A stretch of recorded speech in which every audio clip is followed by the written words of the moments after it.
Well, hello, everybody, and welcome back to the DUI Guy Plus. Today, back by a very popular request, we are going to be reading the second book of Curious George. As you all remember, we read the first book, the 1941 original, as the authors fled from Germany into the United States as the Nazis were coming in, as we learned. Well, today we get to read the second book, Curious George Takes a Job. Now, let's see if we have questions about this one. All right. So, welcome everyone. I hope you enjoy it. Curious George Takes a Job. Okay, I have questions already from the get go. Um, so last we left him, okay, obviously my theory of what ended up with Curious George is not in the books. If you all remember, my ending was that he actually never left the forest and he was on a mushroom trip and he woke up to his Mrs. George, you know, slapping him on the face, waking him up, and he realizes drugs are bad and he's never going to do them again. So we had like a good moral of the story. But the reality is, George is in prison.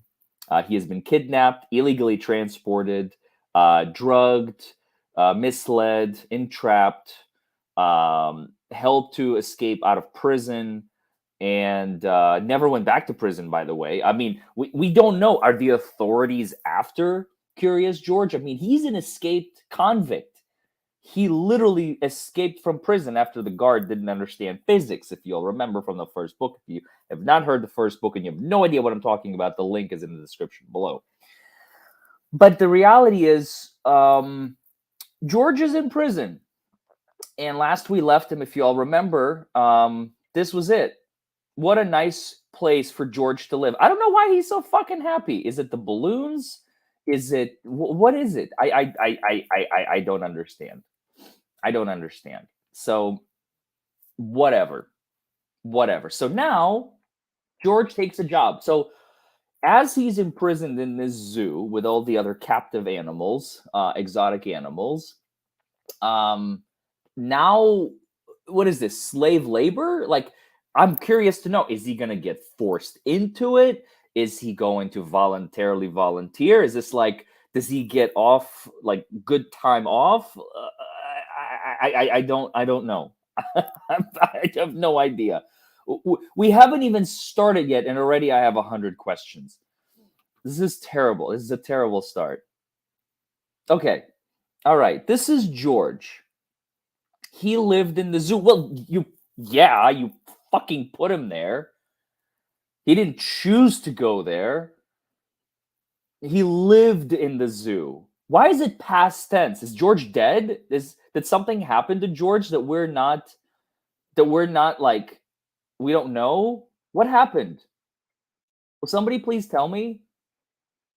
Why does it say why is it the book starts, the second book starts in past tense? Why isn't it like this is George? He lives in the zoo. Like, I'll be okay with that. He lived in the zoo. Past tense. Is George gonna again? I'm terrified. I'm terrified for George. He was a good little monkey. Well, yeah, he fucking better be. He's imprisoned against his own will. And always very curious. Yeah, which is what landed him in the fucking predicament in the first place. If only he didn't come to explore that big yellow fucking hat, none of this would have happened, George. Do you understand? This is literally the moral of the story, I think, for kids. Don't go out looking like it's bait, kiddo. Get the fuck away from that. Don't touch that. It's a needle. It's a drug. It's something bad. It's candy from a van. Don't fuck with it, kid. Fucking go the other way. Don't touch it. That's literally the moral of this book, as I'm starting to find out. So whatever. Okay. I'm already on like 9 out of 10, and we are literally on page 1. He wanted to find out what was going on outside my prison. I mean, outside the zoo. Right. Well, yeah, Duh. He's bored out of his skull. He's got a chair. What do we have here? He's got a little chair. What looks like a, I don't know. Is that a soccer ball? Is it a some type of ball? I don't know. He's got a cup, a plate. Or is that a banana? I don't know. It looks like a plate to me. Can we zoom in? Yeah, we can zoom in. What are we looking at here? Okay. Um Looks like there's George. What does that say? Curious George Monkey something. Um, that's a ball. That's a chair. That's a cup. That's a plate. That's a spoon. So George is a very cultured monkey. Okay. All right. Okay. You always wanted to know what was going on outside his fucking prison. Yeah, no shit. Um, if you would be um what's it called? If you were to be held captive in an enclosure, you too would be wondering, like, I wonder what is happening out there. Are you stupid? Like, come on. Duh. All right. One day, when the security guard, also known as the keeper, was not paying attention, George got hold of the key for the cage. Yes, he's fucking making a break for it. I love this book already. He's like, fuck this shit, dude. Give me those keys. Deuces. I'm out. I'm out. Peace. Not interested. Don't like this cage. Give me that key. You fucking wanker. You are not paying attention. Your key is right there for me for the taking. I'm taking that shit and I'm breaking out of this bitch. Oh, and yeah, good point. Where the fuck is his tail? Has he ever had a tail? Hold up, hold up, hold up. We got some investigating to do. Did they fucking cut off his tail? In the previous book, no, he never had a tail. No, no, no, no, no. He never had a tail. I was about to seriously fucking. No, he never had a tail.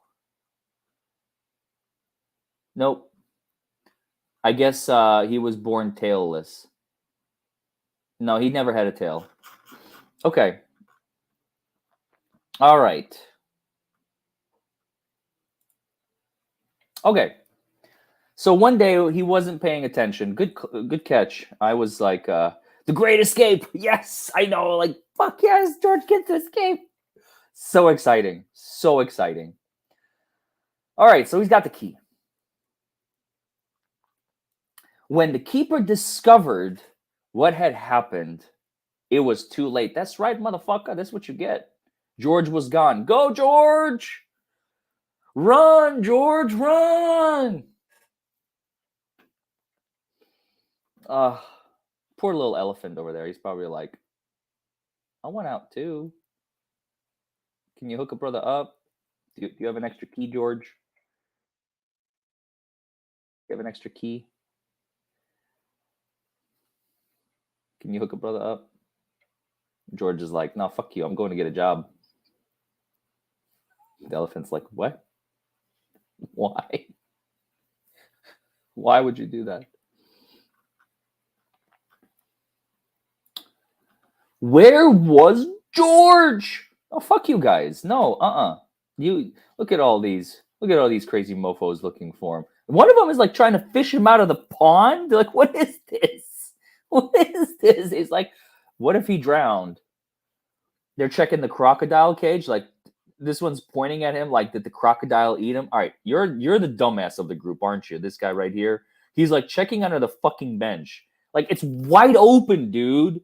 It's wide open. All you have to do is kind of like step back and just kind of do this. You don't need to like come close to it and like, huh? Like look underneath it. Like this one definitely did not pass second grade. I can tell you that right now. This one is talking to the rhinoceros. It's like, Mr. Rhinoceros, have you seen George? And the rhinoceros is like, dude, fuck off, man. I'm not telling you none. I ain't fucking ratting George out, okay? This is what I'm in here for. This is my witness protection program. So, no, baby. This one's checking the tree. All right, this one graduated college.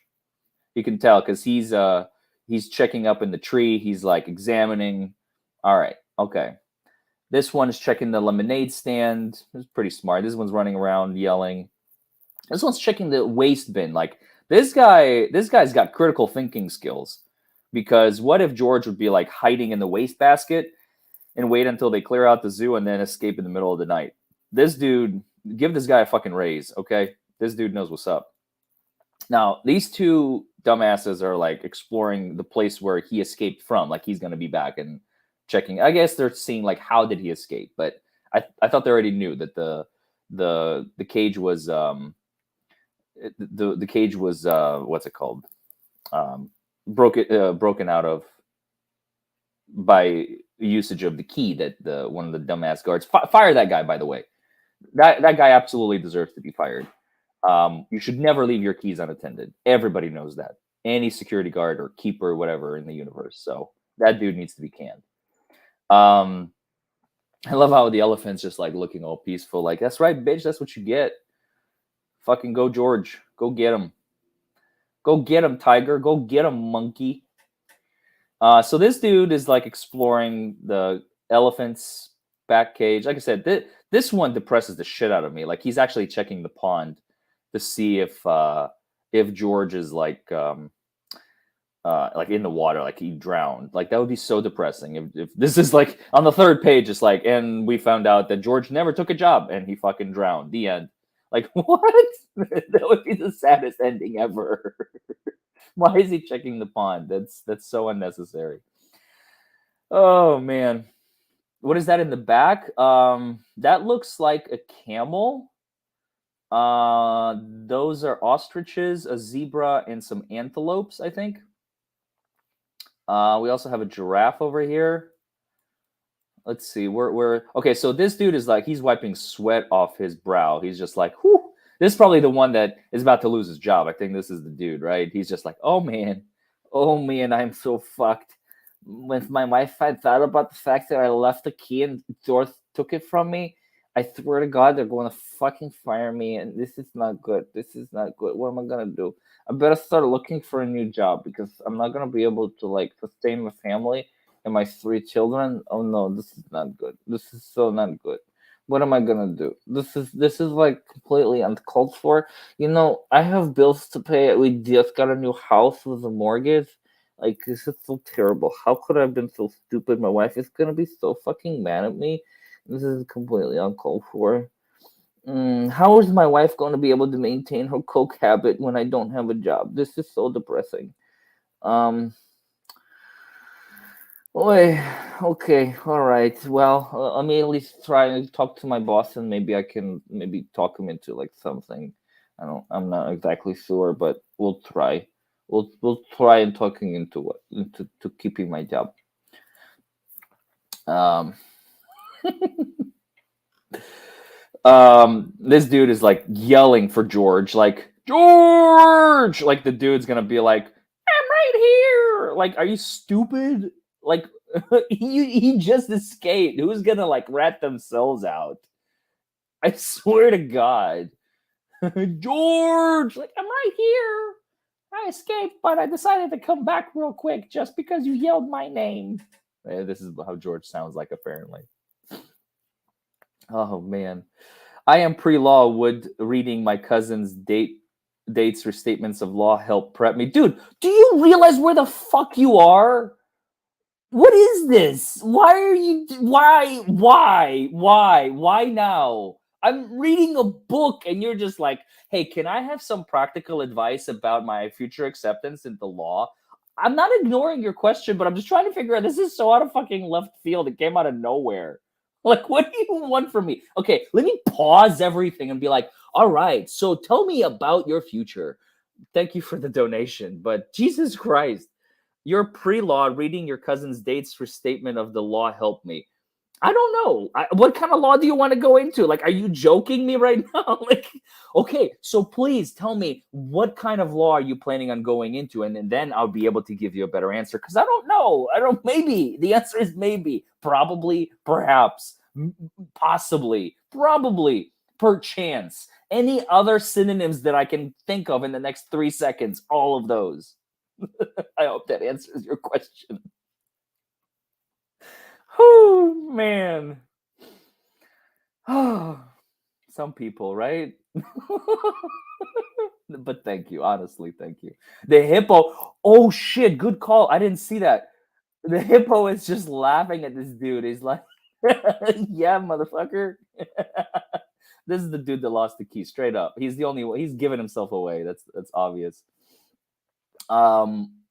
Okay, another depressing moment. This keeper is talking to the ice cream man, and he's like, "Dude, have you seen him?" And dude's like, "I don't know. I don't know. Like, what do you want from me? I don't know." Um. And meanwhile, the other keeper is like checking his ice cream cart. Dude, George would be like frozen to death if he was in there. That no.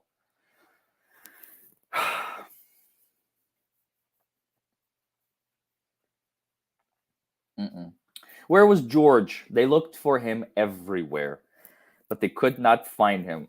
Cha-ching! Money. That's right. Oops.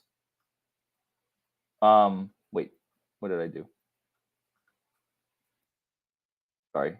Technical difficulties. Oh, okay. It's the two pages together, and then they do the pages separately. Got it.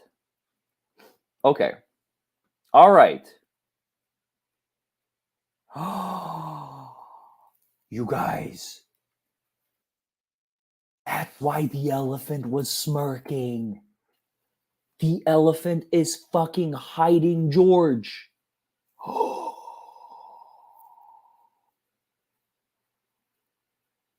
Dude, you fucking go, girl.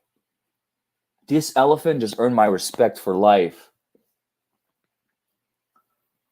Oh my god. Look at the elephant's face. You see that?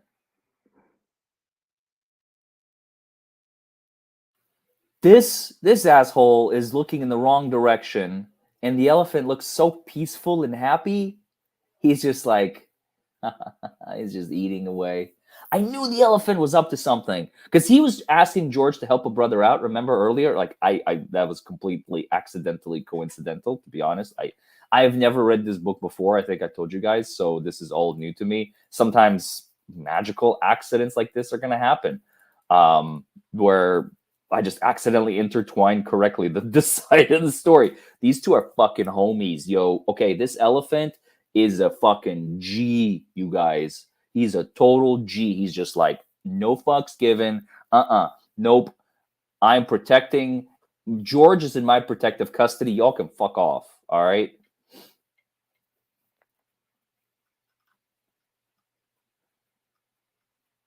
And now we know why. George was hiding in the hay of his friend, the elephant. Hey, look, we get a giant fucking booty shot over here. I don't even care. This elephant is a fucking G, and he earned my respect for life. Like, GGG unit, ride or die, motherfucker. This guy is my homie. Or girl. I don't know. It might be a girl. I don't see a cock and balls, but it's a kid's book. I doubt anybody would be drawing that. So, it'll call it asexual, okay? George was hiding in the hay of his friend, the elephant. Respect. Finally, the keepers gave up looking for him. Hell yeah. Hell yeah. That's what's up. All right. George found a nice, cozy spot to sleep under the elephant's right ear. Aww. Aww. You guys. Aww. Look at George. He's so peaceful. He's so cute. I just can't. This is getting sentimental. Can we like end the book here? Can we like George and the elephant became best friends and he just basically lived in that hay for the rest of his life. At least he wasn't free, but like he had a best friend now and he doesn't have to take slave labor and like I don't know. I would literally end it like right here. Like George found a nice cozy spot to sleep under the elephant's right ear. The end. And they lived happily ever after. The end. I know it's not going to end this way, obviously. Yes, it is, Dina. Yes, it is. Thank you. And we got one more. I just saw Jennifer. George is being trafficked. Justice, hashtag justice for George. That's awesome. I love it. Hashtag justice for George. Okay. All right. So here we are. Oh,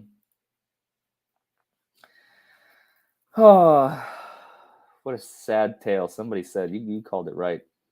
And the next morning, before the zoo opened, he got away safely.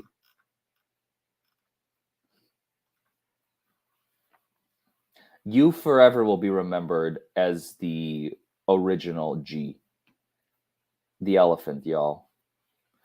The fucking, who would have thought? Who would have thought it would be the elephant?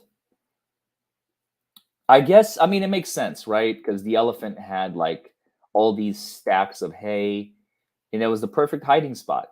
Like everywhere else, they would either find him or maybe some of the other animals would, you know, they just don't have good hiding spots. They wouldn't rat him out. I highly doubt it. I think George is like a legend over at the zoo. Like hashtag George is a legend. um,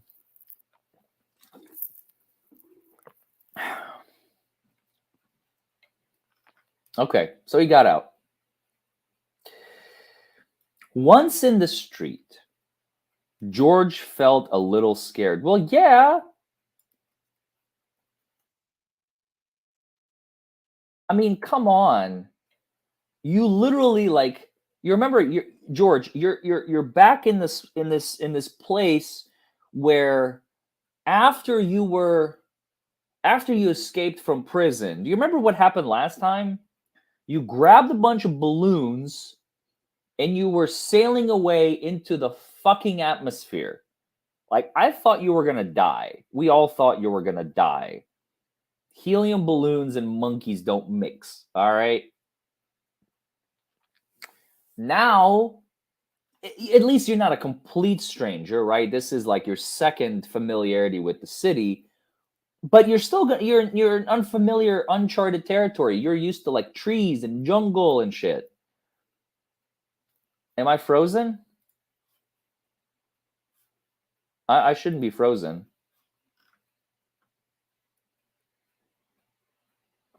I hope I'm not. Am I frozen?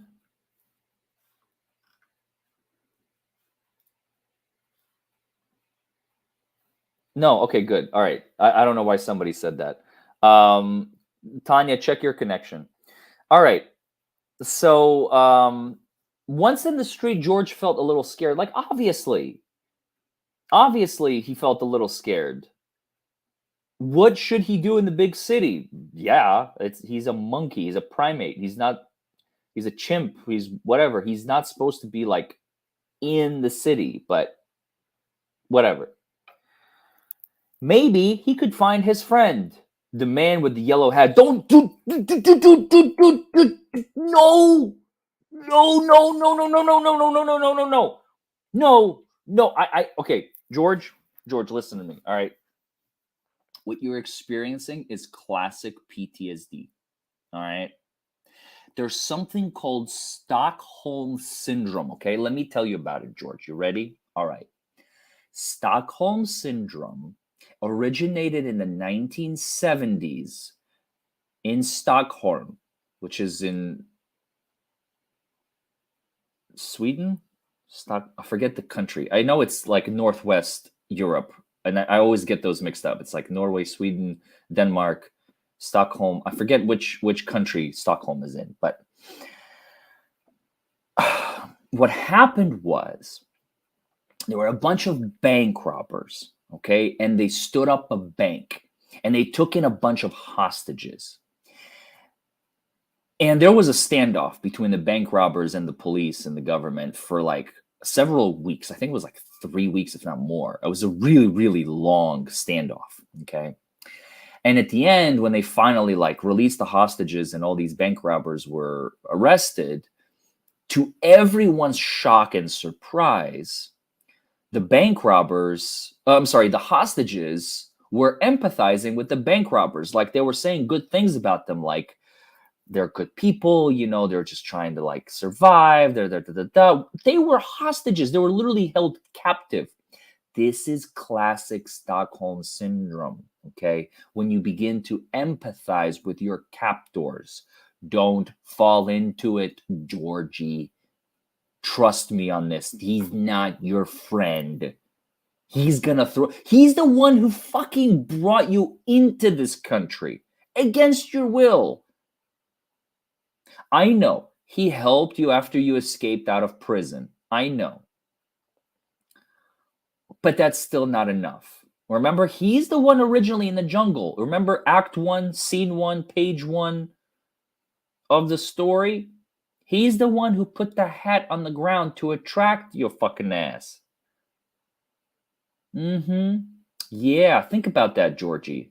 Are you sure you want to go seek out that man? I know you're gullible. I know you're curious. But baby. Don't do it. Okay. Whew. George. How much educating am I going to have to do to your fucking ass today? Good God. Dan says, drinking a beer and watching DUI guy read Curious George. This is crazy awesome. Thank you, Dan. I appreciate that. All right. Let's regain our composure. Maybe he could find his friend, not a friend, the man with the big yellow hat. Don't do it, George.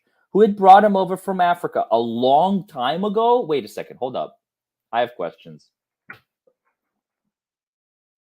A long time ago. How long has it been? George doesn't look like he aged a day. A long time ago. So remember the last we left in the first book? I know that this second book was written later. I actually have a timeline here of all the books. I can show you all. So the first book was written in 1941. This is the one that we read 2 weeks ago. Okay. Curious George Takes a Job was written 6 whole years later. So you have to get inside the mind of the author, right? You have to get inside the mind of the author. The authors, well, two of them, right? The husband and the wife, because they wrote them together. So it's been 6 years for them, but are they making it like 6 years for George too? Like I don't know. How long has it been for George? Excuse me.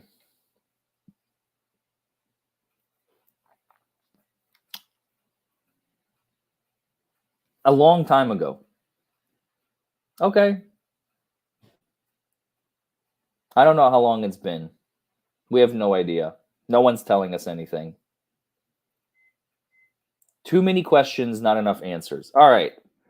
Only George did not know where he lived. Thank God. Thank God. Whew. Oh. Jesus. George. I need to school your ass. Fucking George.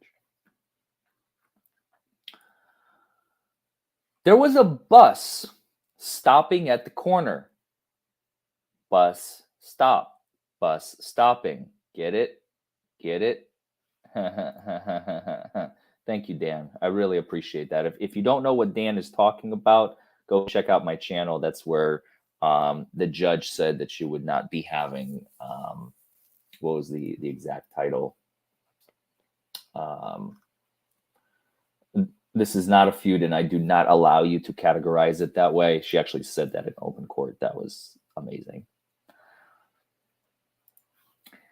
There was a bus stopping at the corner. George had never ridden on one. Only he climbed a lamppost, jumped on top of the bus, and off they went. Okay, I have more questions. How did George figure out the bus system? George is a primate. He can't read, right? Or can he now, all of a sudden? Because it says bus stop, as you can clearly see right there. It says bus stop. Yo, motherfucker, you better not be ratting George out. If this dude be barking, we need to euthanize this mofo. We ain't having none of that. Mm-mm. No. No, no. George is free. And if you rat him out, you little, what is this? A Chihuahua poodle looking motherfucker? Or like Doskins? I don't know. Dachshund. I don't know fucking dog breeds. You better not be ratting George out. I will. You remember that scene from what's it called? Taken. I don't know who you are, doggo, but let me tell you this: I will find you, and I will kill you. Do you understand?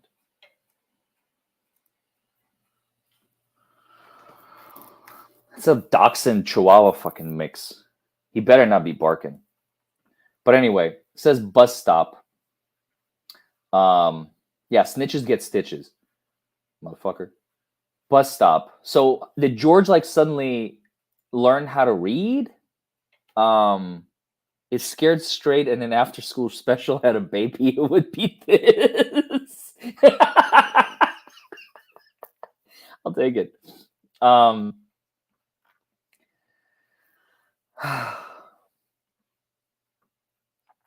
Bus stop. All right. Okay, so George knows how to read now. Or maybe, I mean, look, there is logic to this. There's some logic to this. Um, what they didn't tell you, possibly, is that George sat on the street corner. Not that way, you fucking perverts. But he was just sitting on the street corner, chilling, and he noticed this green yellow big thing periodically stopping in this location. So he observed for a while. This is the untold story. Curious George, the untold story. um, the and eventually he realized, he was like, wait a second. I can probably ride that motherfucker. Like, it seems to be like coming back. Maybe he thought it was the same one. Excuse me. So he's like, I can hop on that thing, and then maybe eventually it will bring me back here. Like, if I stay on it long enough. That is, of course, assuming nobody fucking notices. We have a monkey on top of a bus, which is going to be really hard pressed. I guess you're going to have to like lay really, really flat. Like very, very Mission Impossible style, just kind of like laying so flat so you're not noticeable. Thanks, Dan. This is yeah, this is my thesis on woke George. For real. All right, let's get back to the story. So he jumped on the lamppost. Climbed on the lamppost, jumped on top of the bus, and off they went. So he learned that's a daredevil move right there. Look at this. That's the lamppost. Okay, this motherfucker is starting to get on my nerves. This little Dachshund Wawa or Chidoxin. You better watch yourself, man. I know where you live, okay? I know where you live.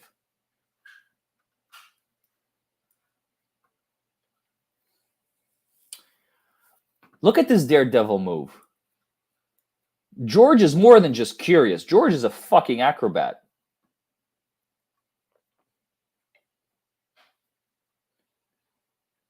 VH1 needs to produce a Behind the Monkey so we really know about George. George, then and now. This is 60 Minutes. Welcome to 60 Minutes. We have today with us Curious George, and George is kind of sitting there like smoking a pipe. He's like, he's like really old. He's got gray hair. He's like, it's been 80 long years since I've been transported into the United States of America by the man with a big yellow hat. May you rest in peace, that fucking asshole. Curious George, could you tell us about your adventures? Well, let me tell you, Sonny. First of all, yeah, George can talk now. It's been 80 years. He fucking learned how to speak the English language. First of all, I didn't ask for this, okay? All right, I did not ask for this shit. let me tell you, when I saw that big yellow hat for the first time, I thought it was a fucking raccoon, man. I was curious. I mean, it's in my name, right? Fuck. Does anybody have a cigarette? I'm tired of this pipe. This fucking man in the big yellow hat taught me how to smoke a pipe. George, how old are you now? Me? I don't fucking know. Like 107. You look really good for your age. Yeah. That's what happens when you live in captivity. I age like a fucking tortoise, motherfucker. Fucking sue me. George, then and now, tune in 60 minutes, Wednesday at 8. Um,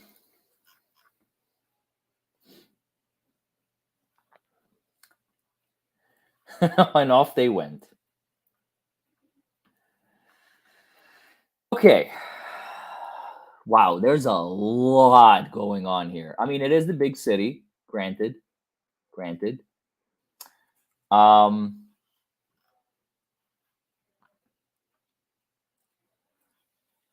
whew, Beagle bus lines. We've got a moving van company.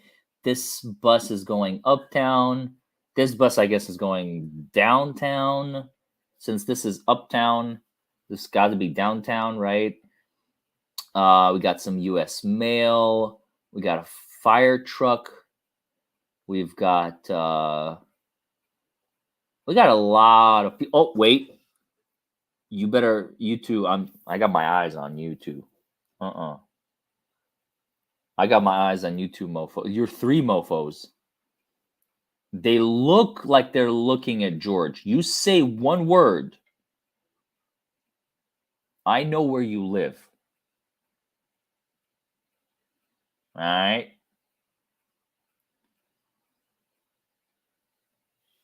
Motherfuckers.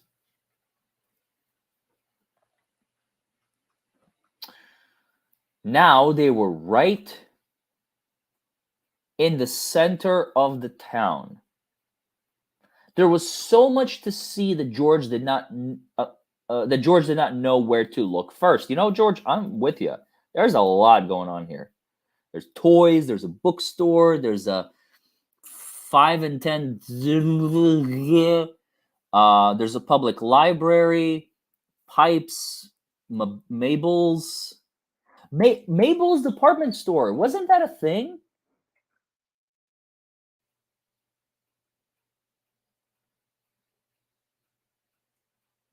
Mabel's.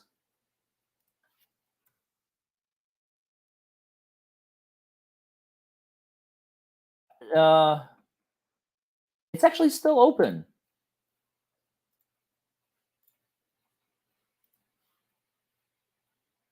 There's one in Vegas. There's one in California. I don't think we have one in Kentucky. Hey, Dr. Gia.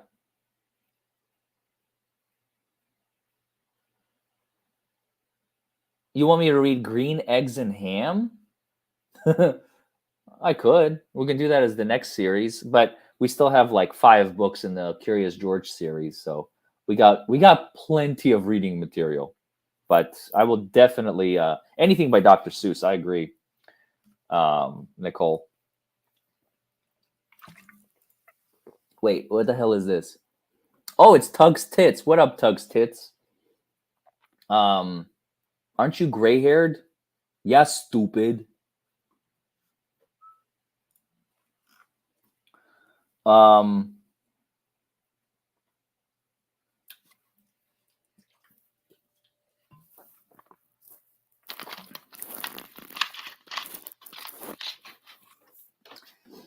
okay, so what do we got?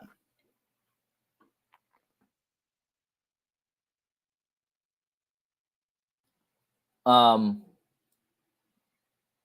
oh, sorry. If only he could go on writing like this forever. Aw. George is the original ride or die, motherfucker. George is the original ride or die. Um, he's like, I just want to like explore. He's free again. Like I said, don't go looking for the man in the big yellow head, bro. Just trust me on this. The fact that you don't know where he lives is phenomenal and lucky. But just wants to ride. I mean, I get it. I get it. I get it. Thanks, Liberty Cause. How are you not a member yet? You cheap motherfucker. It's like 99 cents. You've been with me, Liberty Cause, for like, I don't know how long. 3 years? 3.5 years? Come on, man. You of all people? Disappointed in you. Very disappointed. But thank you, Liberty. Dr. Gia, thank you. I will eventually read it. It'll probably be a few months. It might be next year, but we'll get there. Okay. All right. So, and that's it split up. Okay. After a while, George got tired.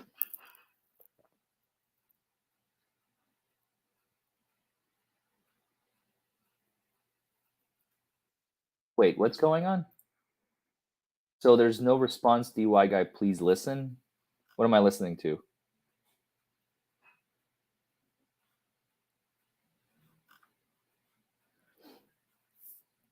Very cryptic.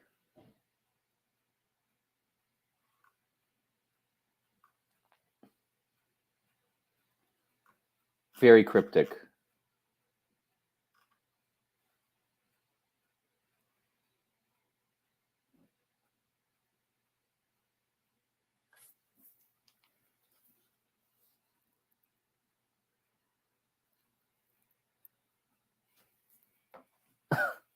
Um,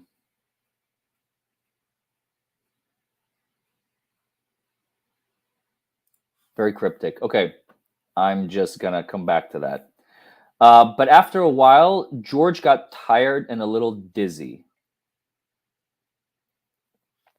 Oh, Colonel Kurtz is going to be on my channel on Thursday. I don't know if I told you guys yet, so be on the lookout for that.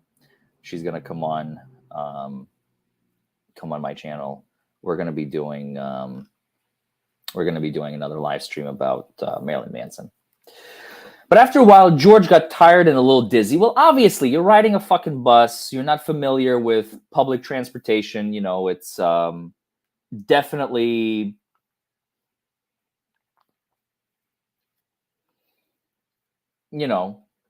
understandable. When the bus slowed down to turn into a side street, George jumped off.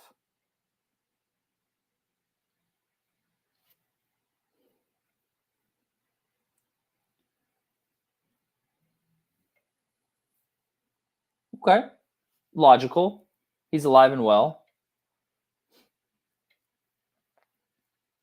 No, you're good, Matrix. I just couldn't understand what what that was about, unless I'm missing something. But thank you for the donation.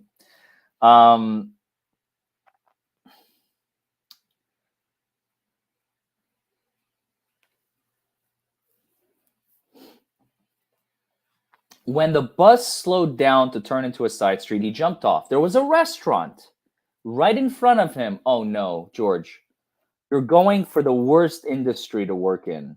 Like the most difficult. I shouldn't say worst, the most difficult. Because what kind of job are you? If you're going there to get a job, you do realize you're going to be either a busboy or a waiter. And they're probably not going to give you waiter privileges since you don't speak the English language until many years later, as we learned from the VH1 special that we saw. You're going to be like a busboy. Do you really want to be washing dishes for like $2 an hour? This is 1947. You're probably going to be making like 17 cents an hour. I mean, granted, it's 17 cents more than you have in your bank account. I get that. You're a monkey. You don't have a bank account. You should really get one. The bus, you should ride the bus up and down and see if there's a bank for you to bank with. I recommend Bank of America because America, fuck yeah.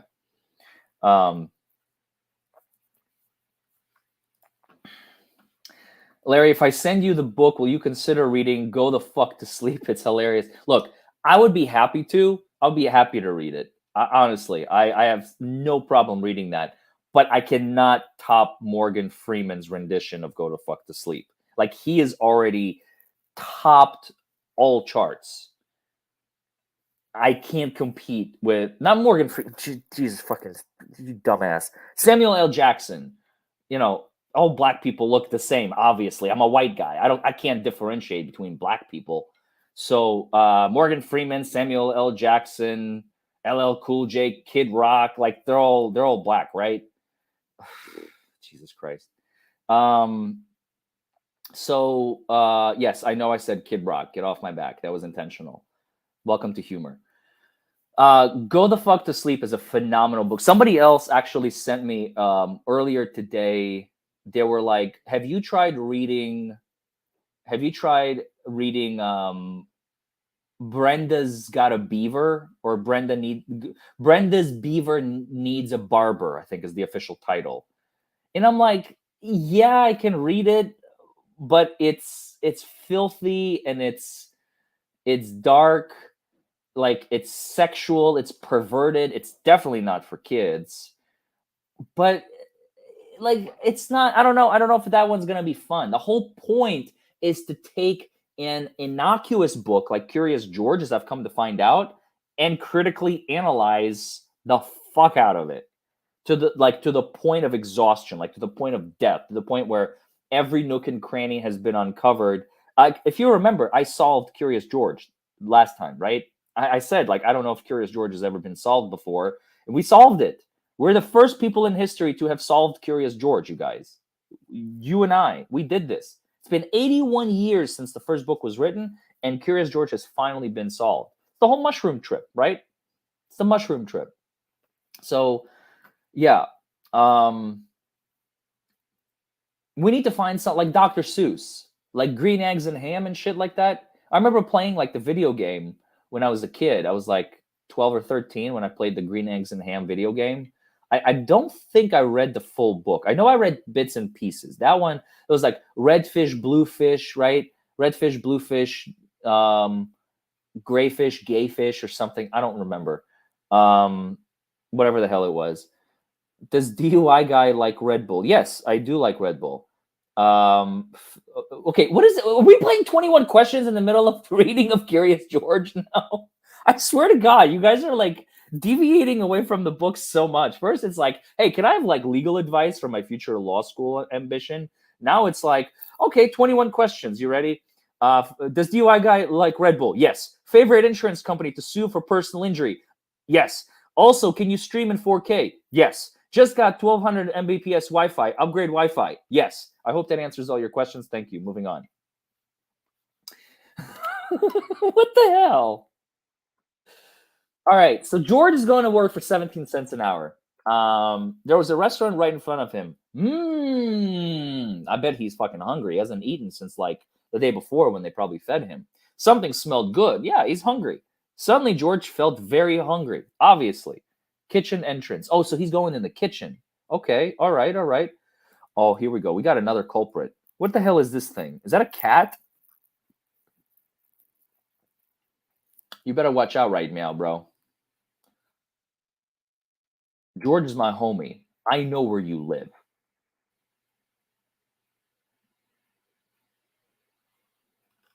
Ride or die, motherfucker. Okay. The kitchen door stood open. Okay. Right there. Negligence. Negligence. They should not. And look at what is this? What the? Are you kidding me right now? Are you like following George around now? You better watch your back. You better watch your back, Whiskers. I got eyes on you. All right, meow? Mm-mm. The kitchen door stood open. So literally the restaurant is guilty of negligence. They left the door open. Anybody could break in, contaminate the food. Like, that's fantastic. Absolutely fucking fantastic. And George walked in. Yeah. Why not? On the table was a big pot, as we can clearly see, the big blue pot. Of course, George was curious. There's a theme here. I said it before and I will say it again. I don't exactly know what the theme is. I said, I believe, I'm not sure, but I believe it has something to do with curiosity. I'm still not 100%, but I'm sensing a theme throughout these books. Maybe by the last book, we will finally be able to find out what that theme is. So far, no dice. But I'm getting close. I'm inching closer to the theme.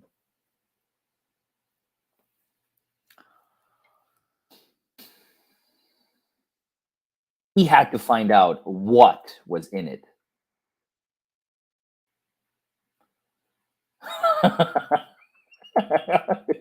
Oh, Whiskers! Whiskers, no!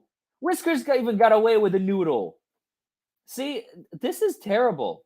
Never leave a kitchen door open, you guys. This is a restaurant. They have like, what's it called? The health inspector is gonna come in and see like animals in the noodles. Like, come on, man. This is gonna take you from a grade A plus 100 to like 72 in one sitting. You better be fucking praying that the health department is not coming in today.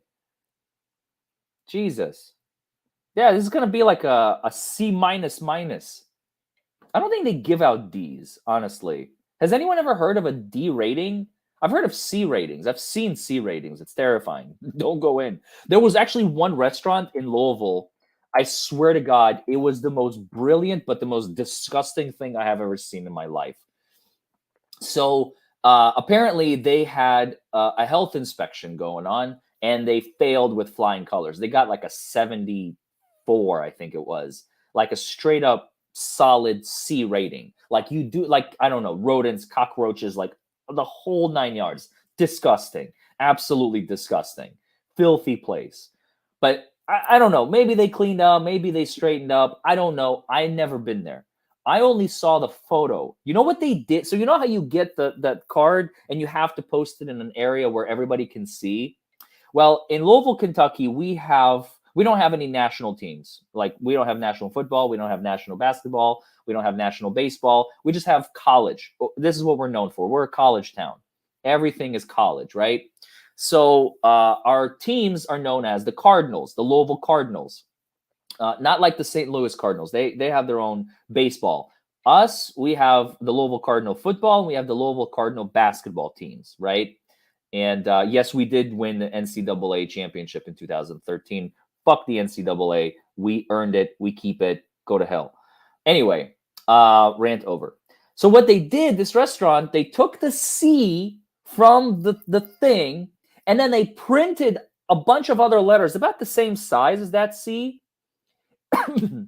And they wrote "Go Cards," and they plastered them like GOCARDS. But the C that they used was the C that they got from the health inspector. I thought it was the most brilliant move ever. Repurposing. Hey, if we have to show it, might as well put it to good use and not draw attention to it. Like, how many people, when they walk into a restaurant, they stop and they kind of look at the glass? You know, people don't think they walk in, open the door, like, let's go fucking eat. Like, ooh, cockroaches around here. I wonder what the rating is. Ooh, gold cards, my ass. You know, no, that's it's brilliant. It's fucking brilliant. Whoever came up with it honestly deserves a raise. Did you ever imagine you'd be doing this as a lawyer? No. Especially as Liberty Cause will tell you, as a matter of fact, when I first started streaming, I was always like in a suit, always like all proper, like, hello, everybody, and welcome back to the Law Channel. Today, we're going to be talking about the law. The law is that you are permitted. Oh, hold on a second. We have a question. Hello, user Angela Infante. Thank you for the homie for the noodle. Yes, exactly. I agree. So, going back to, like, I was very, very stoic and just like nothing like this. Absolutely nothing like this, newbie. And I'm glad. It takes time. It takes time. You get more familiar. You get more relaxed in front of the camera. You get more like now. I'm just being myself. I used to think like I had to be like a professional until I realized nobody gives a fuck. Like it, people like to see the real you rather than to see you try to pretend to be somebody else. I hate fakers. I hate fakers. And I'm not saying that I was one, but I was thinking that I had to have this impression. I had to give this impression. I had to be this persona until I realized this is way better, honestly, for not just for me, but for everybody else. Matrix says, dude, I love you so much, but this story isn't lovey dovey. The story of George is really kind of sad. Yes, it is. Yes, it's we're coming to learn. Larry and my husband and I are listening, but Fluck, this is messed up. Love you forever. I love you too, Matrix. Thank you so much. I really appreciate it. Um, so, okay. All right, let's get back to the story. So, Noodles, D for dude, you fucked up the health inspection. When the cook came back, he had a big surprise. Spaghetti was all over the place. And in the middle of it was a little monkey.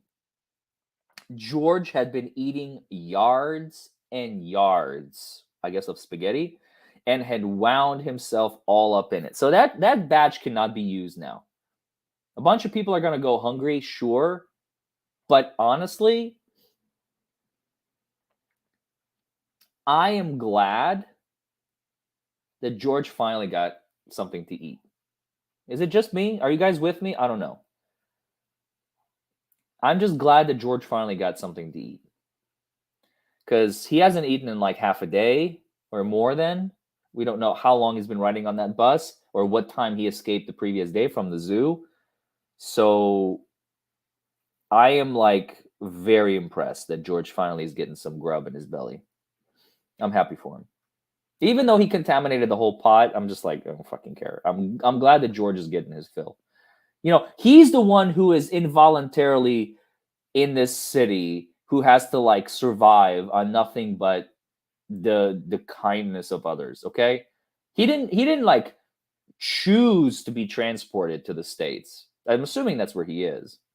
You know, I keep saying like he's in America. You know, we really don't have confirmation that he's in America. I mean, he could be in England, he could be in France, he could be in like no one ever said like which country he is in, you know? I don't know. We don't really know. But this is definitely like it's a European, it's a Western country, excuse me. So either Europe or could be Australia, exactly. Could be Australia, could be New Zealand. We don't know. We really have no idea. The cook was a kind man. Oh, this you guys. You guys. Oh. And did not scold much. Oh, dude. Okay, you know what?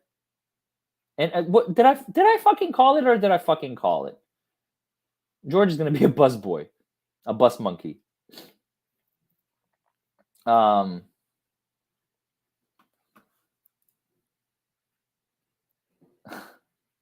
I'm in an Airbnb, Dan. I don't control the kind of internet that I have here. Okay, I have better internet at home.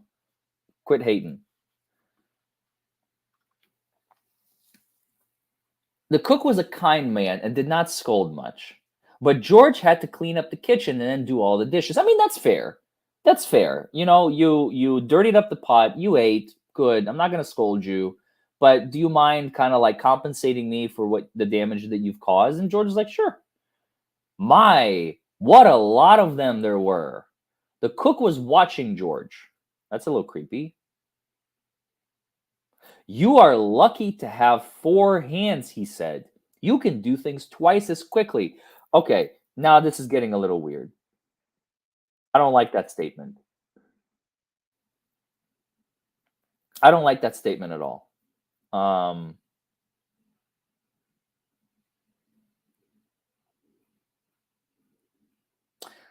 I think he's about to realize, like, wait a second, George is like the power of having two employees, and I could pay him as one, and he's going to be doing the work of two. He just went from being kind to possibly thinking about exploiting George's skills. I don't like that. I don't like that. I guess we'll see. Yeah, doesn't it start to smell like it, Pendizzy? I can use you for something. You can do things twice as quickly. Well, look at you. Hmm. I smell profit. I mean, he's a businessman. He owns a restaurant, right? Hmm. Hmm. Hmm. Don't like. Hashtag justice for George. I have a friend. Oh boy, here we go. Okay, I'm not gonna judge. I'm not gonna judge. I don't know where this is headed, but this is scaring me a little bit. He's like, oh shit, this boy got talents. Let's go. Listen, man, I got a friend. You come with me. I'll hook you up. I'm gonna reserve judgment. Maybe it's good. Maybe it's bad. I mean, they might end up like throwing him into a fucking coke lab or a meth lab where he can start like cooking meth and, you know, cooking cocaine or whatever it's called, making cocaine. And I mean, he's useful, right? It's terrifying, very suspicious. George, I would go the other way, man. It's a little too sus. I'm a little scared for you. I'm hoping for the best, but if you end up working in a meth lab, I swear to God, George, I'm gonna be disappointed in you. I mean, still a little proud. You went from jungle to like an expert meth maker, like Breaking Bad 2.0, Breaking George. Um,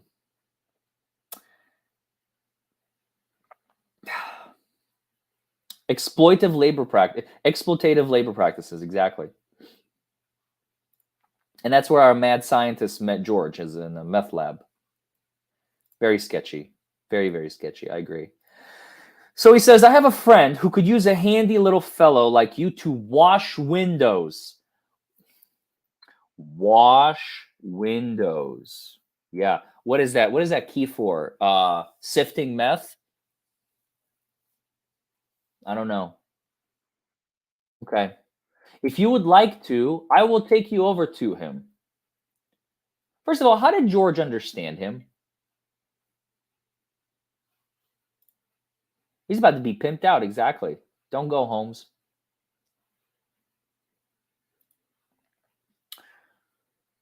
How did George understand that statement? Or did he just like grab his hand and George is like, and he's like, yeah, yeah, yeah, whatever, fucking monkey. Come on, let's go. We're gonna be washing windows. He's like, all right. You're welcome, Kazarina. You are welcome. Yeah. Welcome to the the power hour. Monkeys cooking meth. Now, you see, in order for the meth, I have to be like, I have no teeth. I have to talk like this, right? In order for you to cook the right amount of meth, you have to start with some quality grade Sudafed. Do you understand? This is the aftermath of George and Breaking George, right?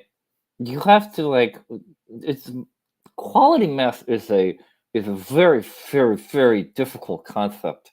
Um, like you guys have seen the show Breaking Bad? Yeah, that's all bullshit. Okay, well, meth labs do not look like that. They don't. They are actually very much different, completely fucking different. Do you understand? So, like, you're not going to be able to cook proper meth, even if you have the right ingredients. There's always like the fear that you're going to like he's gonna blow up in your face. Like, it's happened to me 3 times. So, like, poor George, right?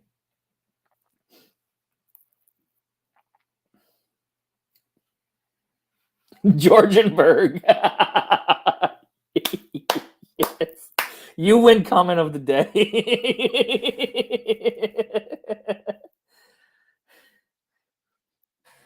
George be like, say my name. What? Say my name.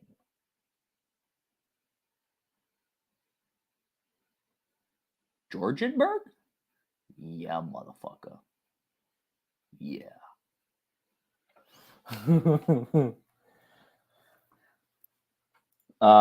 So they went down into the subway. All right. Sketchy. You're gonna be washing windows and you're going, I mean, I guess the transport, but and they took an uptown train to the cook's friend who was an elevator man in a skyscraper.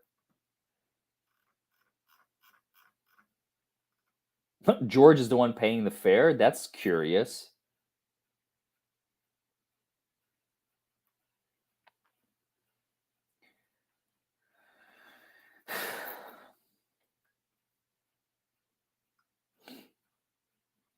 Sure, I can use you. See, there it is. I fucking knew it.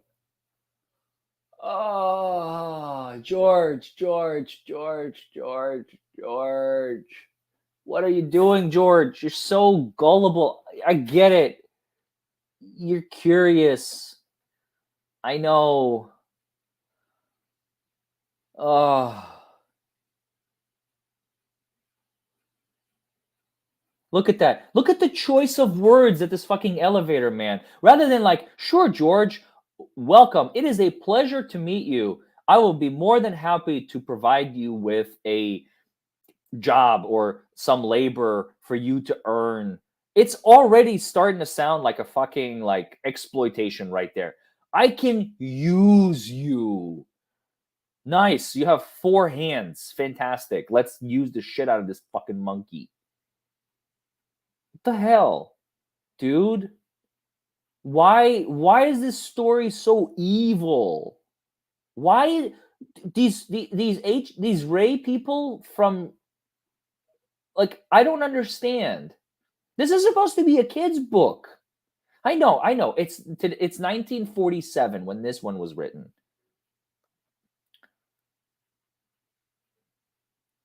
But still,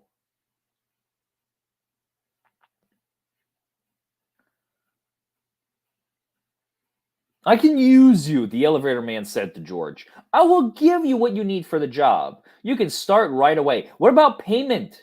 What about benefits? Do I get dental? Do I get health care? What's my salary? Like, George, all right. All right. It's break time with George. Listen to me, George. George, okay? You have, before you agree to perform labor services. Otherwise, it will turn into slave labor. Do you see how he's talking to you? He says, I'm going to use you. I can use you for this. You never talk, number one, you never talk compensation. You never signed a contract. You had to, like, what are you going to agree to a job? What are the terms? What are the terms of this job? What are the benefits? You get dental, do you get health, do you get vision? Do you have to, is there a 401k? Any of those things? Like, come on, man. You have to negotiate, use leverage. You got the power of like two people's labor. You can probably negotiate at least a 1.5 times salary. What's the going rate for a window cleaner in 1947? 18 cents an hour, 17 cents an hour? Like, come on, man. Get with the fucking program. Did they give you a contract? I know you can't read. Hire a lawyer. Get a lawyer to read the contract for you. Be like, all right, George, listen. I think that terms of this contract are fairly decent, but there's several points that we can negotiate here. I think they should absolutely provide you with dental and vision, and the 401k option and the stock option for owning rights and stocks in this building absolutely should be part of the contract, George. Like, I don't believe you should be taking on this job until all of that is clarified. And no, it's okay. It's okay. I will get that shit cleared out for you. You just hang back. Do you have a place to stay? You can stay in my office. I don't fucking care. You can live here. See, now George has a place to live. He's got a lawyer. He's sorting out the contractual agreement before he takes on this fucking weird ass job. Like, I swear to God, George, come on.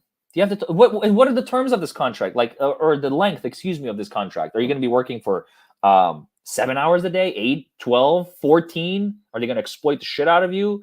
Are you working like 100-hour weeks? Are you working for a month, a week, a year? Does the contract expire at any point? Oh, there is no contract, so we don't fucking know. Oh, God damn it, George. God damn it. See, and these fuckers are using him to the max. You can start right away, but remember, you are here for washing windows. Know your place, boy. Know your fucking place, boy. What the hell? You are here for washing windows. Never mind what people inside the house are doing. Probably cooking meth. I mean, that's it. I mean, he just what we feared. He fucking landed a job in a meth lab.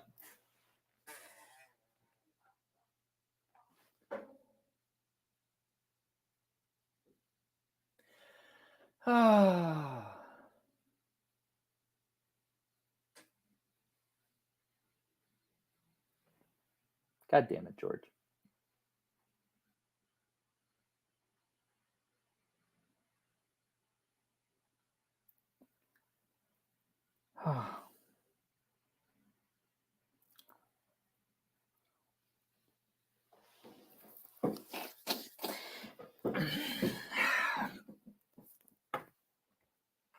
He's working in a meth lab. Don't mind the people in the building, George. Don't worry about what the people in the building are doing, George. Worry about your job. They took my job. No, George. Don't worry. They're not gonna take away your job. No, they're not gonna take away your job, George. You are just too good. You have 4 hands. You can fucking clean.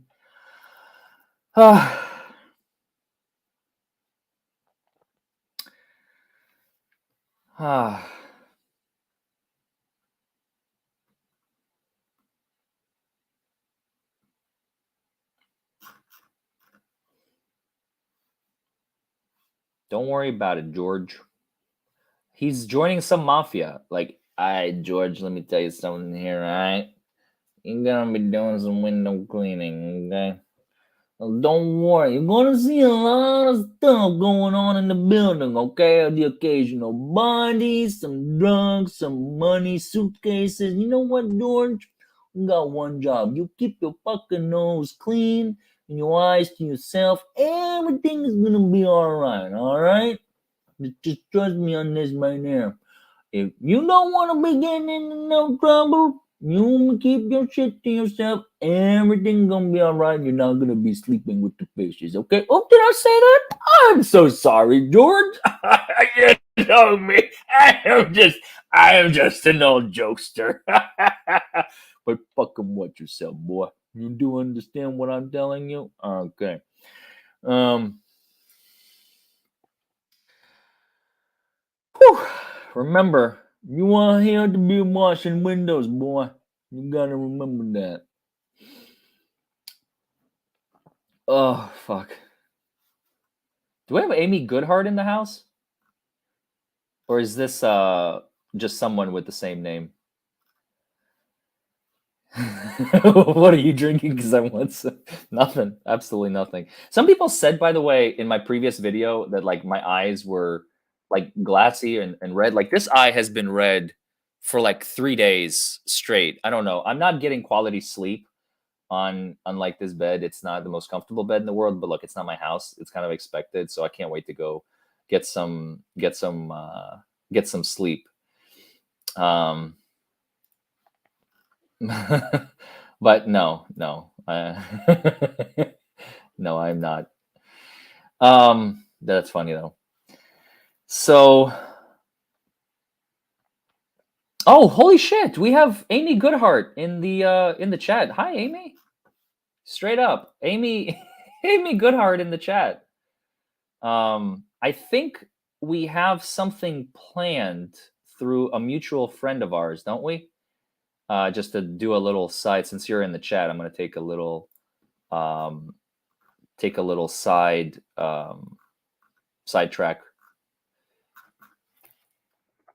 real quick.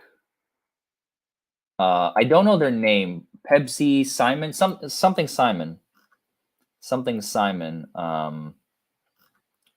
He has been reaching out to you, telling you that I was interested in talking to you. So, for those of you who don't know who Amy is, Amy uh, used to and currently is living in a building where Amber Heard lived or was visiting for a brief period. Please correct me if I'm wrong, Amy.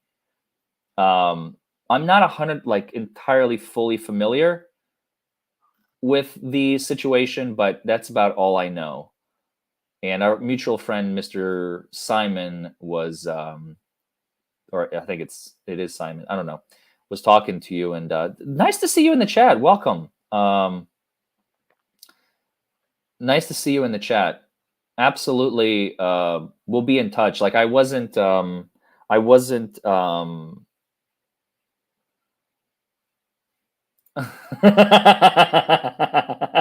didn't say where. I didn't say where. And it's public knowledge, right? I mean, the whole point, the whole point of our future conversation is going to be about that stuff. So, send me a DM. I don't know if I have you on Twitter.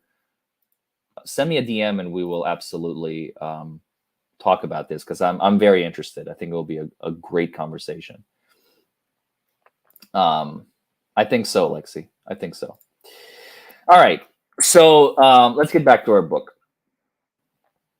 Never mind what the people inside are doing. Don't be curious, or you'll get into trouble. I mean, I swear to God, they're fucking they're telling George straight up, like mind your own business, little monkey. All right, and you'll be all right. George promised to be good, but little monkeys sometimes forget. Okay, I'm not gonna say anything. I'm not gonna say anything. But I have a premonition. Okay. I have a prediction. I'm gonna keep it to myself. I'm not gonna say it. Okay. I have a prediction. I think George is gonna get into trouble. Okay, there, I said it. I said it. I said it. I think George is not gonna be a good little monkey. And he's gonna get his fucking teeth kicked in and his fingernails peeled off because they're gonna be like, George, have you been ratting to other people about what we're doing inside this building? Like, I mean, like, what else? What else? Oh, I'm worried about George. I'm worried about like before he can be a curious little monkey and it'll be like, okay, now he's got his like the only way out is in a box, George. Like that's it. You're in. You're done. You're in the mafia now. They own your ass.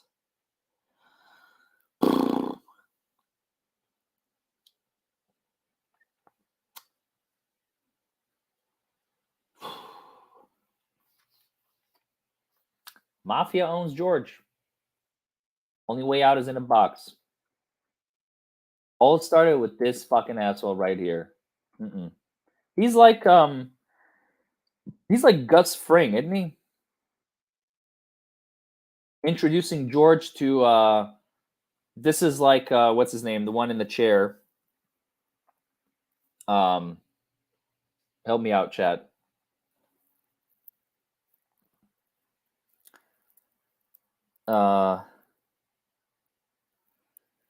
What's his name? I can't think of his name for the life of me. And then later he's gonna meet the Don, right? The Don is the owner of the building, Don Julio or whatever his name is. All right. George was ready to start. Well, yeah, he's got no way out now. What is that around his waist? What is that around his waist?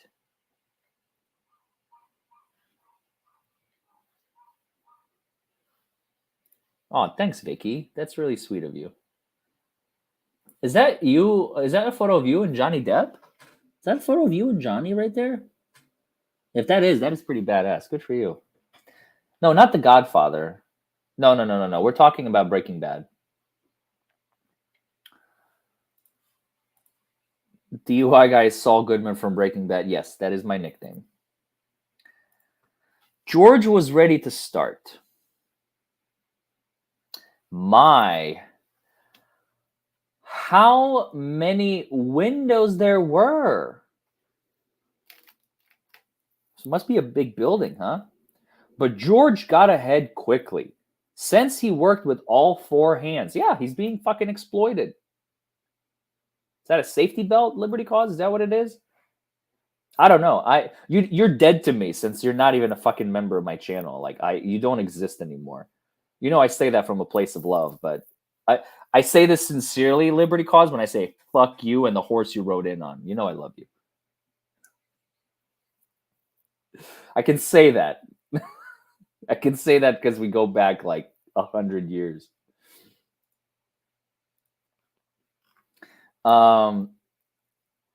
He jumped from window to window, just as he had once jumped from tree to tree in the African jungle. Okay, all right. Okay, so not only are they exploiting poor George, but they're also using the fact that he misses his home as a catalyst to get him to perform a job that he can do better than other jobs. Like, my God, this is fucking twisted, man.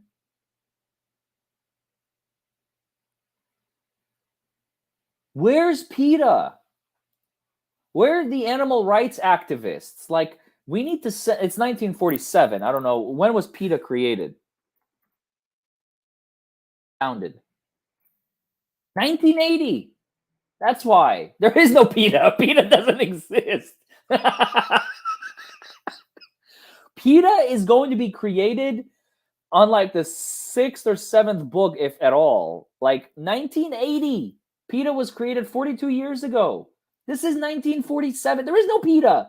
Nobody's looking out for this poor little motherfucker. All he's got is us. And we can't do anything. We need to unionize. We need to unionize.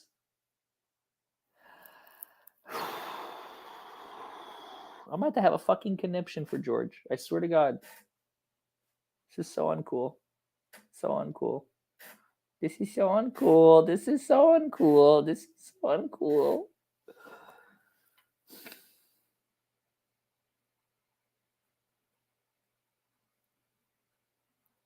Well, yeah, dude, I want to give him fucking something. For the love of God, George is at the mercy of some gang members who are like exploiting the fact that he likes jumping from tree to tree and stuff. Got to give him something in return for his slave goddamn labor. Jesus.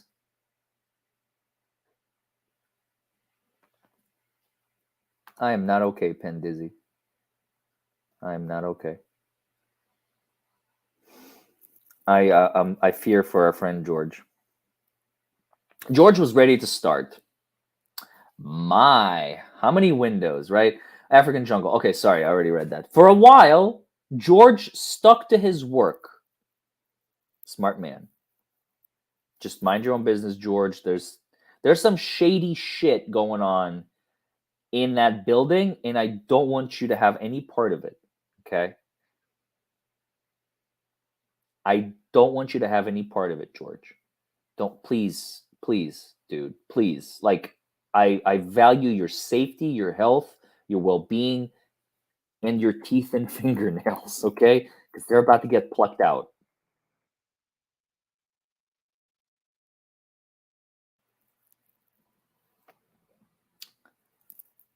Of course he was curious, but he remembered his promise.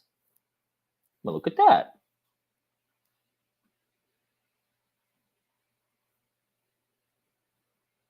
Well, of course he's got a smile on his face. He's a gullible little schmuck.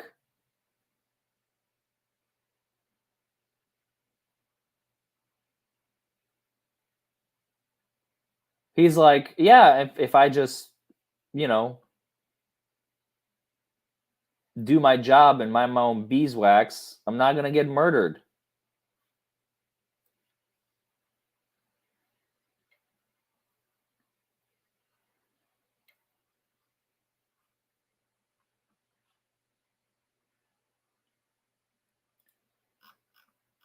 All right, kids, behave. Chat, yo, chat, get your shit together, chat. Stop fighting. We're here to have some fucking fun. What the hell's going on here? Come on, chat. Get your shit together.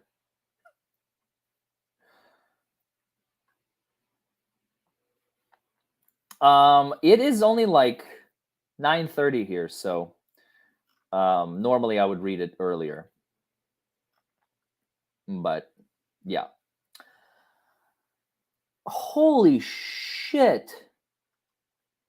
Okay, that is a work hazard. First of all, that is a giant building. We don't even. How many stories is this damn thing? Look at the buildings down there.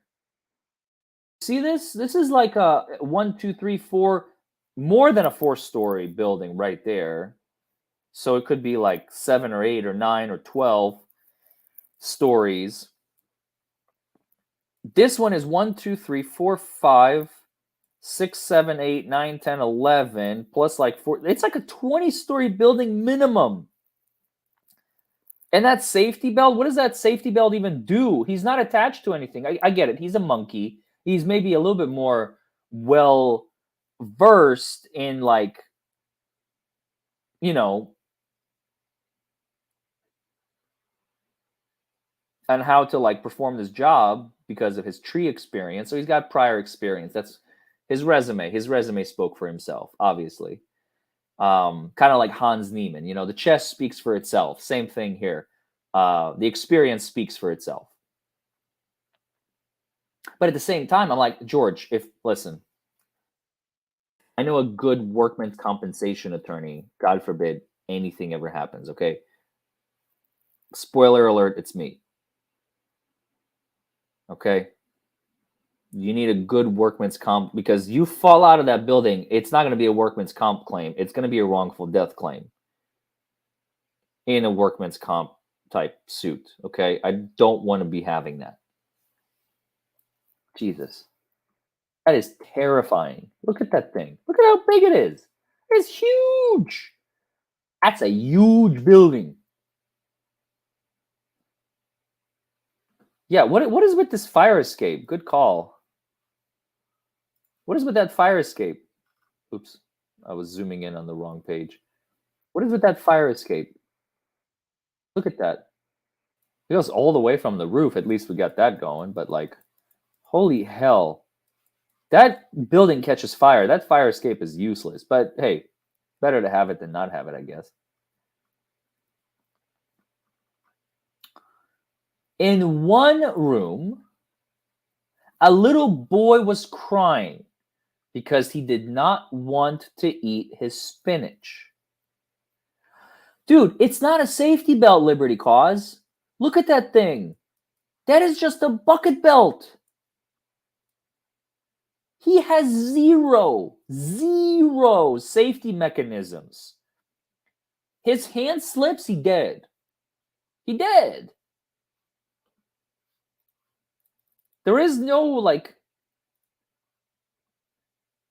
ands, ifs, or buts about it.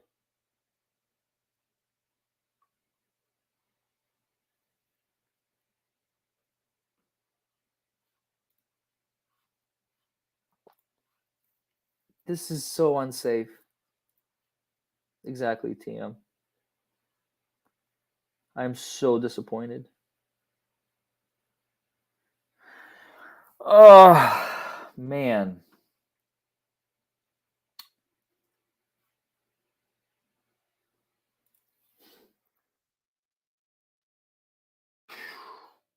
George, George, George, George, George.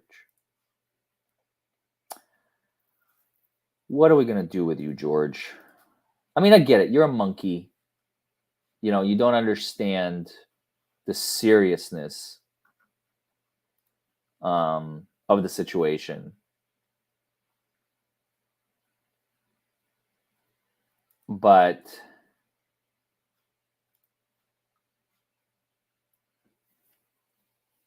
that is so unsafe.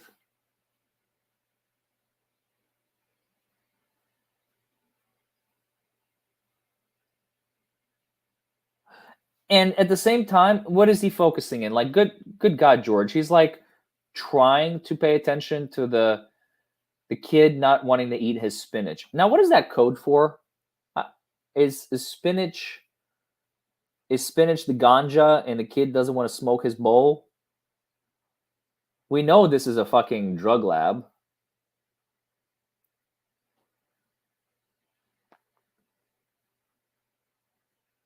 owned by the mafia. George did not even look, but went right on with his work. Well, that's a lie because you just said a little boy was crying because he did not want to eat his spinach, which means you looked, and now you're saying, well, George did not even look. You know, actually, that's smart plan, George. I can get behind you on that, but you're lying. You said you didn't look, then how would you know if you unless you looked? I have questions. In another room, a man was taking a nap and snoring. George was sorry it was not his friend, the man with the yellow hat. George, we've been over this, George. We've been over this. Don't fucking look for this guy, okay? He is not your friend. I told you, what you're suffering from is a classic case of Stockholm syndrome, okay?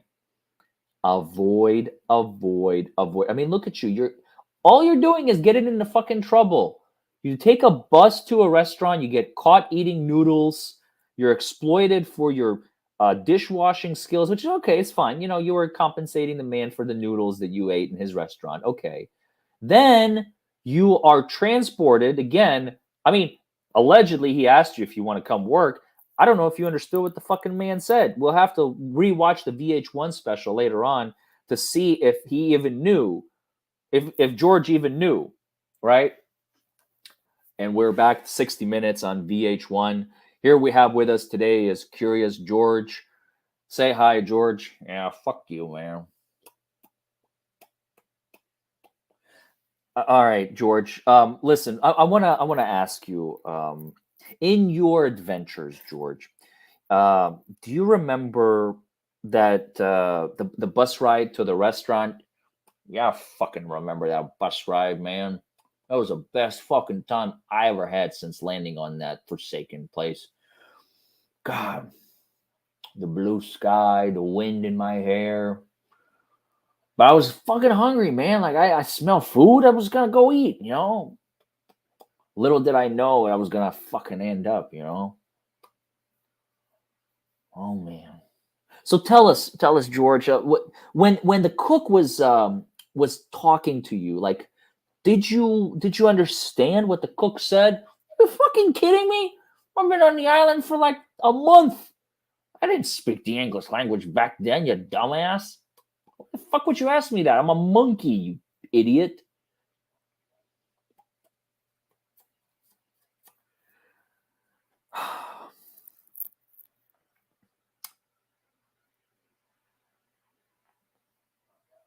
Tune in Wednesday at 6 for more VH1 Behind the George. George, then and now. So there you have it. George didn't. Um, George didn't understand what the man said. He just followed along. He listened to the funny noise for a while and then went on working.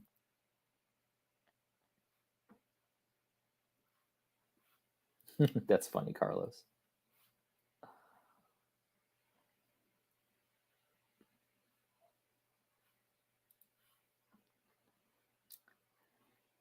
Um,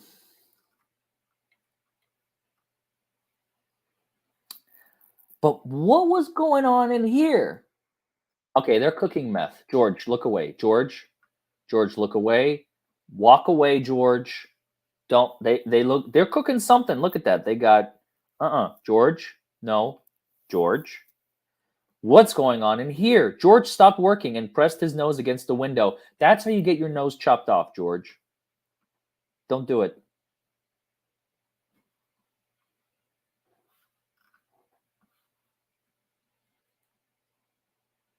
Two painters. Oh, that's what they call themselves? Painters. Mhm. Two painters were working inside. George was fascinated. Painting looked like a lot more fun than washing windows. Oh boy, here we go. Whipping up some fentanyl, that's right. Here we go. George is about to get in even deeper than he wanted. Or die. Or they're going to kill him. He might be huffing the paint. I don't know. That's a good question. Oh boy. Okay. All right.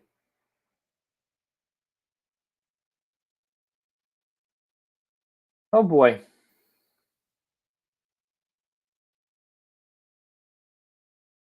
The painters were getting ready to go out for lunch. The minute they left, George climbed inside. Don't do it, George.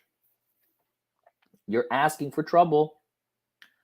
What wonderful paints and brushes they had. George could not resist.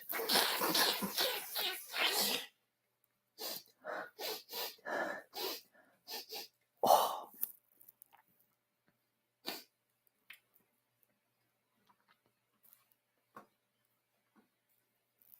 Yeah, George, that's breaking and entering.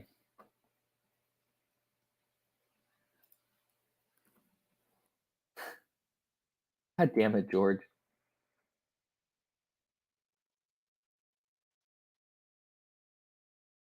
Oh, oh, you done fucked up, son. What the hell did you do, George? Are you trying to make like a makeshift zoo?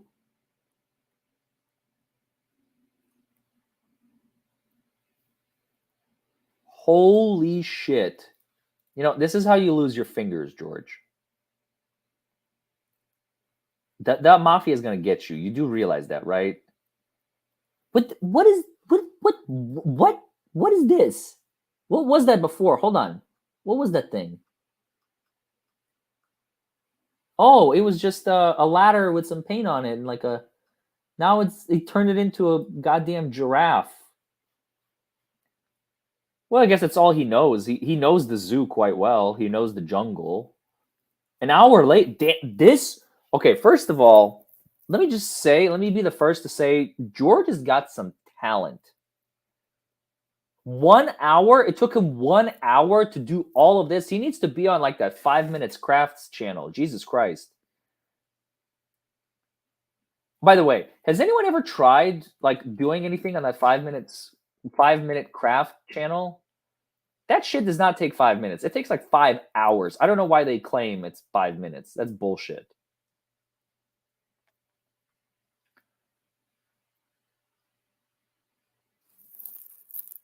But it took George 1 hour. He turned, look at what he did. He turned the little pedestal over there into a giraffe. He turned, oops, sorry. Bloody hell. Hold on.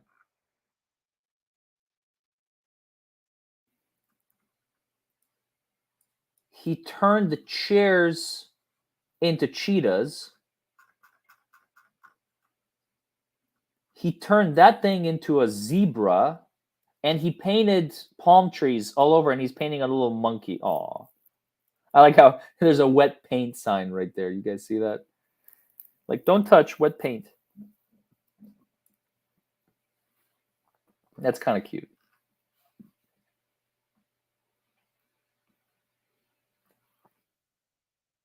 An hour later, the painters came back. They opened the door and stood there with their mouths wide open. Yeah, I would too.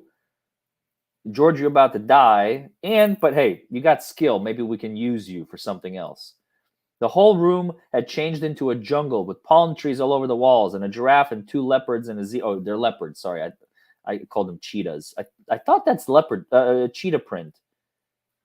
Is that leopard print too? Yeah, leopard, cheetah. Okay. Could be either one. Um,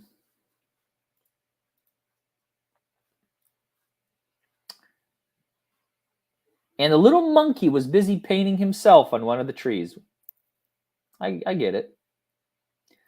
Then the painters knew what had happened.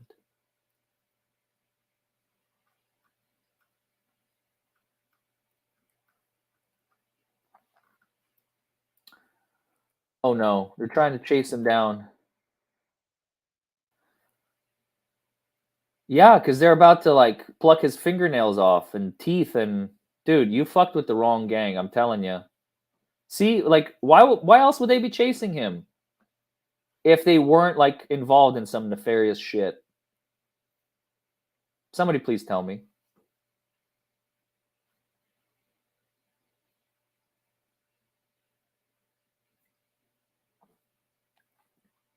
Fire escape. Use only in case of emergency. You know what, George? This is a fucking emergency. Luckily, George was close to a door. He ran as fast as he could. After he ran, the two painters and the elevator man, and then the woman who lived in the place. Wait. Oh, I'm sorry. He ran as fast as he could. After him ran the two painters and the elevator man and the woman who lived in the. First of all, how did they know so quickly? They must have like security cameras in that fucking bitch because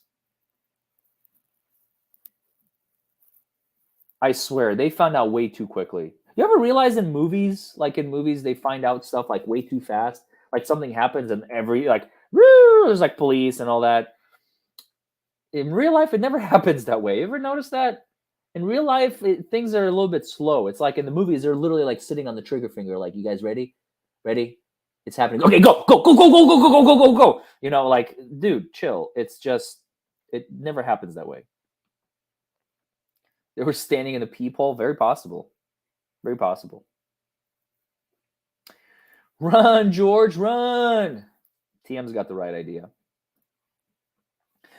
Oh, my lovely room! My lovely room! Cried the woman. Don't let him get away! Chop off his fingernails! Chop off his teeth! George headed for the fire escape. Don't let the little motherfucker get away! You better chase him down and catch him! I want to be the first one to have a break at this mofo! Fire escape. Use only in case of emergency. Oh my god! Okay, that's how you know. That's how you know you got involved with the wrong people, George. Look at this. Look at the armada. There's a fucking armada chasing you. All you did was paint a room. All you did.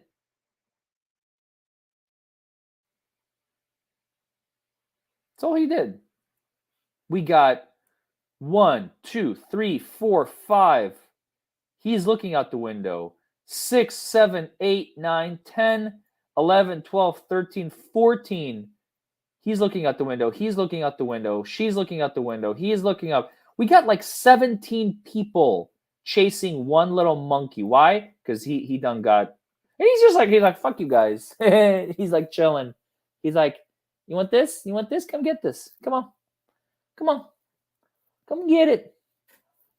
Yeah, yeah, yeah, yeah, yeah. Come on.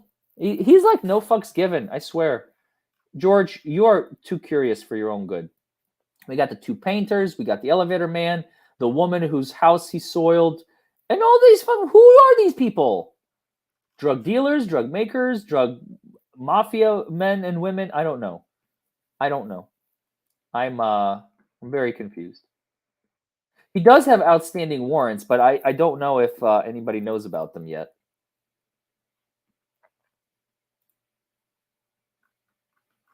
I don't know if anybody.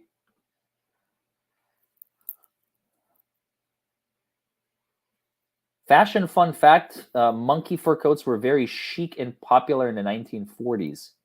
Well, yeah, because PETA didn't exist yet. PETA were only coming 40 years after.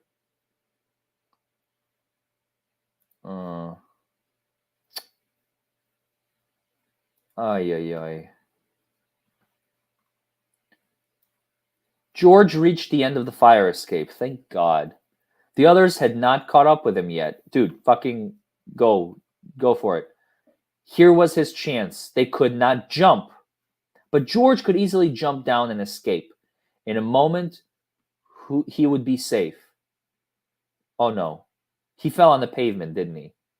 Poor little George, he had forgotten that the pavement was hard as stone, not like the soft grass of the jungle. What the hell? What did he do to his leg? What did he do to his leg? It's like fucking Jello. George, did you break your leg? What the hell is this story? Why would you read this to kids?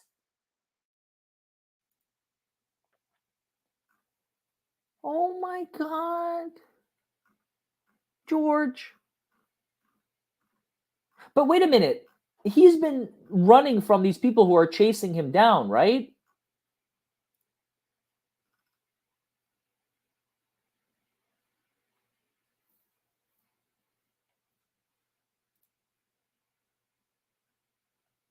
He hurt his leg. Did he break his leg? Need some Amica cream.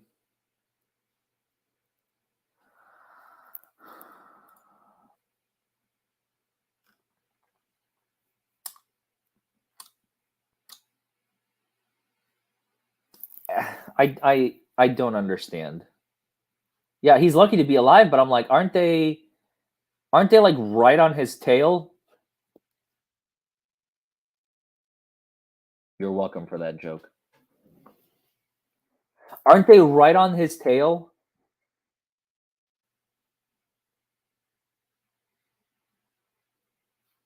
That does look like a commuted fracture.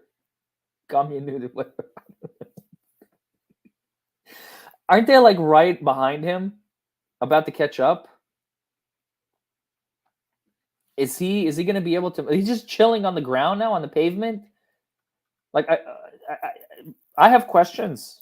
I have lots of questions.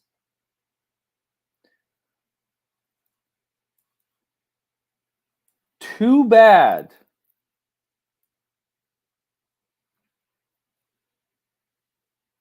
The fall broke his leg.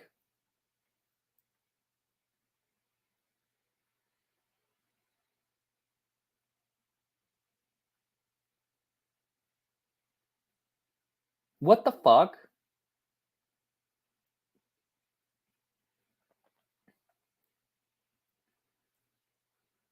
What is a first aid squad? Yeah, why didn't they send an ambulance?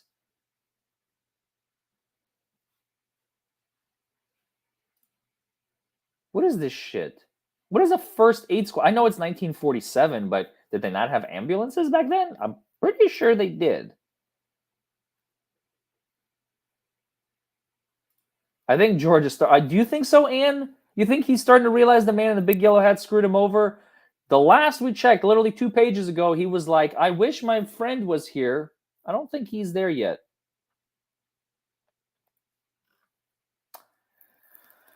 The fall broke his leg, and an ambulance came.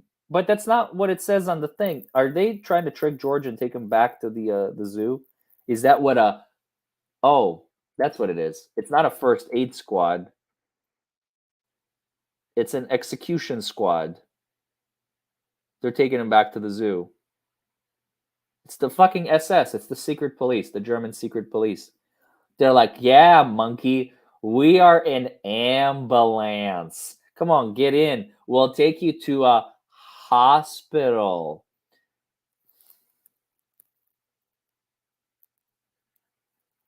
This is depressing. Yeah, and do we have paparazzi in the background? I'm glad I'm not the only one who noticed this. Like, what is this? There's like fucking media attention.